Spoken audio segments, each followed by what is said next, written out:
Did you know that many of the techniques that you use in your DAW were invented over 50 years ago by the Beatles? As a producer today, you've got every tool imaginable at your fingertips. The innovations that the Beatles developed at Abbey Road Studios didn't just change music, they laid the foundations for a lot of modern music production. And here's the best part.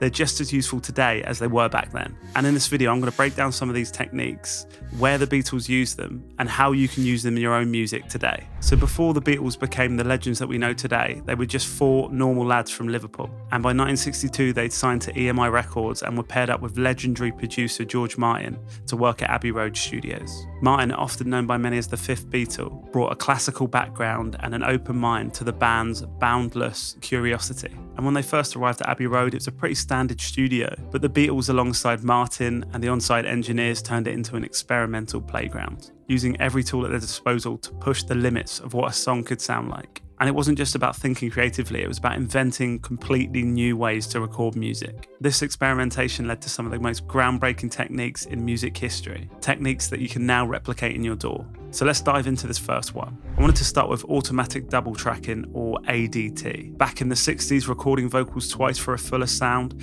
was very time consuming and tedious. And the Beatles, especially John Lennon, wanted to find a much faster way to achieve that effect. So in 1966, during the recording of their album Revolver, in-studio engineer Ken Townsend came up with a game-changing solution. I'd been working on a Beatles session one evening, and I think about 4 o'clock in the morning, I was driving home and thinking, we've been spent the last 3 or 4 hours overdubbing, double tracking voices. And I thought, there must be an easier way of doing this. I knew the J37 because when we overdubbed voices, we sent off from the sync head of the J37. But I also knew that the distance between the sync head, record stroke sync head, and replay head on a Studer was about 1.5 inches. And on a BTR2, of course, was about 3 inches. If I took the output from the sync head of a J37, I then took the replay head and fed it into a BTR2, and if I fed that at 30 inches per second, that would shorten the length to about 1.5 inches. If I then put that onto frequency control, I can adjust the speed of the BTR2 to be almost exactly the same as the 2, and I've got 2 signals.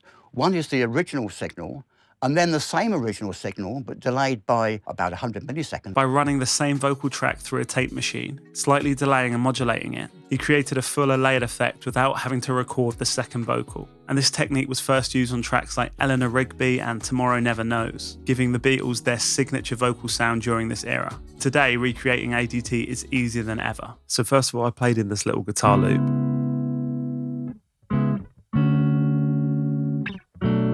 That's just got an amp on it.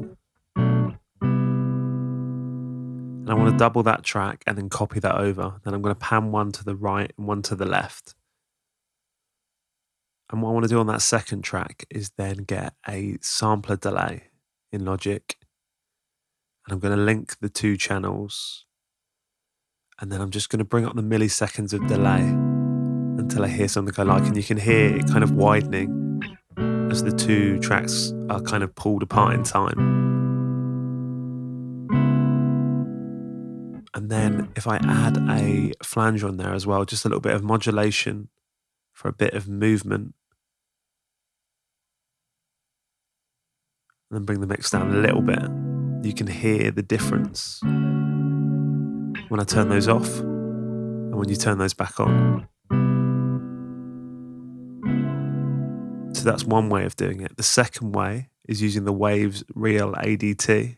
So if I put that just on the 1 guitar channel this time, that's with it on. You can hear how much wider and like the modulation on that. And there's lots of really nice presets on there as well.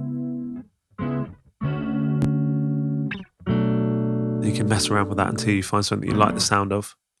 But yeah, that's just 2 quick ways to achieve that ADT effect that the Beatles were using. Next up, we've got Varispeed, which is one of my favourite Beatles tricks to use. This technique allows you to change the playback speed of a recording, simultaneously affecting pitch and tempo at the same time. While tape machines at the time had this capability, the Beatles used it in a new way to shape their music. And one of the most creative uses of the technique was during the recording of Strawberry Fields Forever. John recorded multiple takes of the song, all at different tempos and pitches. Instead of choosing between the many takes, George Martin and Geoff Emerick used Varispeed to splice 2 of them together. By slowing down a faster take and speeding up a slower one, they managed to match the pitch and tempo of the 2 recordings, seamlessly blending the 2 together.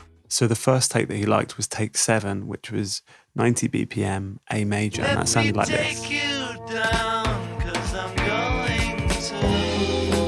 And take 26 was in C major and 18 BPM faster. Let me take you down, 'cause I'm going to strawberry. So if we put those together just how they are, this is how they sound, and it's pretty jarring. Let me take you down, 'cause I'm going to strawberry. So then what George Martin had to do, splicing it together using a tape machine, but pretty easy in Logic, was meet somewhere in the middle. So he sped up take 7 by 13 beats per minute. And then he slowed down take 26 from 108 to 103. And he also pitch shifted that 2 semitones down.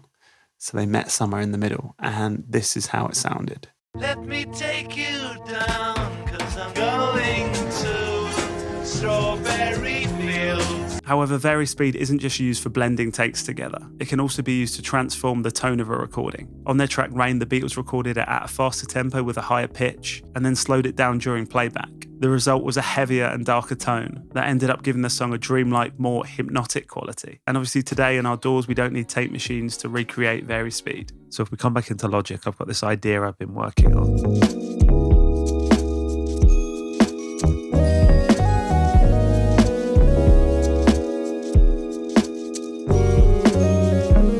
If we want to activate Varispeed, we come up to the toolbar at the top, right click, and then you click on Varispeed, and you'll see it appear in the toolbar at the top. And there's a few options: speed only, Varispeed, and Varispeed with MIDI. So we click Varispeed with MIDI because we want to affect everything. And then we can change the pitch and tempo how we'd like. So we can select a percentage, resultant tempo, or just detune it by a certain amount of semitones. Let's say I want to go down 2 semitones. You can hear it affects everything. The MIDI, the audio, up 5 semitones.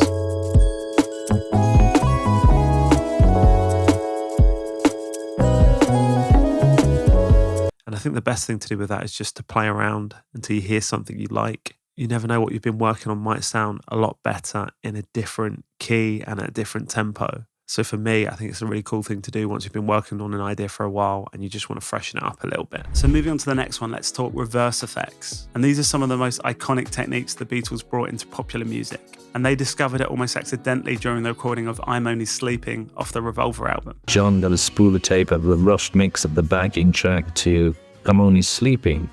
And he didn't realize because the tape was tails out, and they just stuck it on a reel, and he put it on his tape machine and threaded the tail in forward and got it backwards. That's when he came in the next day and said, "Oh yeah, backwards." And then we made him turn the tape over and play it backwards, and we all played, I think John and I, or Paul and I, played guitars, just like random notes on the guitars. And then we turned the tape back over to see what we had, and that was like the first time we had a backwards solo.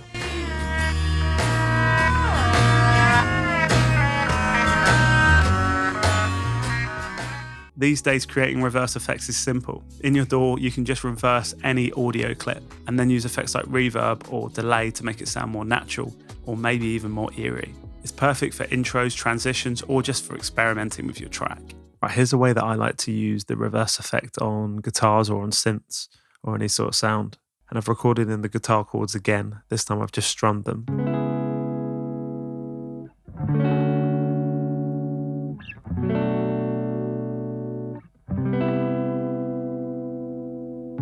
And to reverse in Logic, you just select it. And if you look on the left-hand side, you've got the reverse.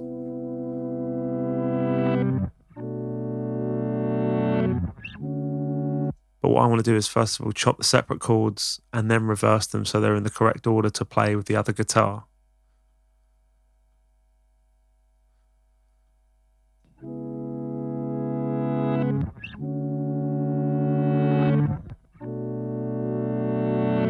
And then what I want to do with that is drench that in reverb. So it's 50-50 dry and wet, and then increase the size of that. If I turn that down a little bit and then unmute the other guitar, it creates this sort of eerie sound. with the guitar underneath. So yeah, there's many ways you can use the reverse effect. But yeah, this is one of my favorites. Yeah, just experiment and try different things out and see what sounds good to you. While we've covered some of the Beatles' most iconic techniques, their influence in popular music doesn't stop there. They pioneered close miking on drums for a tighter sound. They used hard pan stereo mixers, and they even introduced the incredible Moog synthesizer into popular music, which is used all over pop and hip hop music these days. And their experiments with multi-track recording and tape bouncing paved the way for layering used in music these days. But the real magic of the Beatles is their willingness to experiment, something that I think that all producers and musicians can learn from. The Beatles didn't just create incredible music, they rewrote the entire playbook. And if you're looking for some fresh inspiration to start your next track, you can check out my Soul Food Volume 1 sample pack full of song starters and inspiring loops to get you started. And you can also check out my free sample pack with loops, one-shots and midis for inspiration, and the links for both of those are in my bio. But also, if you're a producer or a musician, I've just started my new Discord community, which I hope will be a fun and friendly place for producers to come and share ideas, get feedback, collaborate, and so much more.